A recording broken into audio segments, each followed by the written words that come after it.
ஜல்லிக்கட்டுக்கு முதல் முறையாக 2006ஆம் ஆண்டு மார்ச் 29ஆம் தேதி உயர்நீதிமன்ற மதுரை கிளை தடை விதித்தது.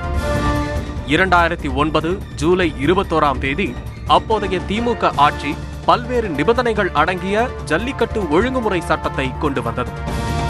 2010 நவம்பர் 27ஆம் தேதி திமுக அரசு கொண்டு வந்த சட்டத்தின் கீழ் வகுக்கப்பட்ட விதிமுறைகளின்படி ஜல்லிக்கட்டு நடத்த உச்சநீதிமன்றம் அனுமதி வழங்கியது.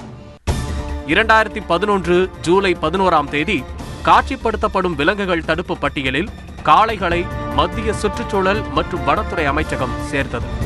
இதனால் ஜல்லிக்கட்டு நடத்த முடியாத நிலை ஏற்பட்டது.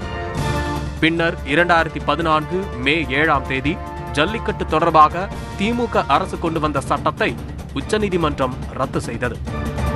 2016 ஜனவரி 7ஆம் தேதி காட்சிப்படுத்தப்படும் விலங்குகள் தடுப்பு பட்டியலில் இருந்து காளைகள் மற்றும் எருதுக்கு விலக்களித்து ஒரு அறிவிப்பாணையை மத்திய சுற்றுச்சூழல் மற்றும் வனத்துறை அமைச்சகம் வெளியிட்டது.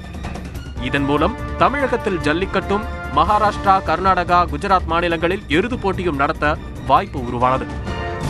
2016 ஜூலை 16ஆம் தேதி மத்திய சுற்றுச்சூழல் மற்றும் வனத்துறை அமைச்சகம் கொண்டு வந்த அறிவிப்பாணையை உச்சநீதிமன்றம் தடை செய்தது.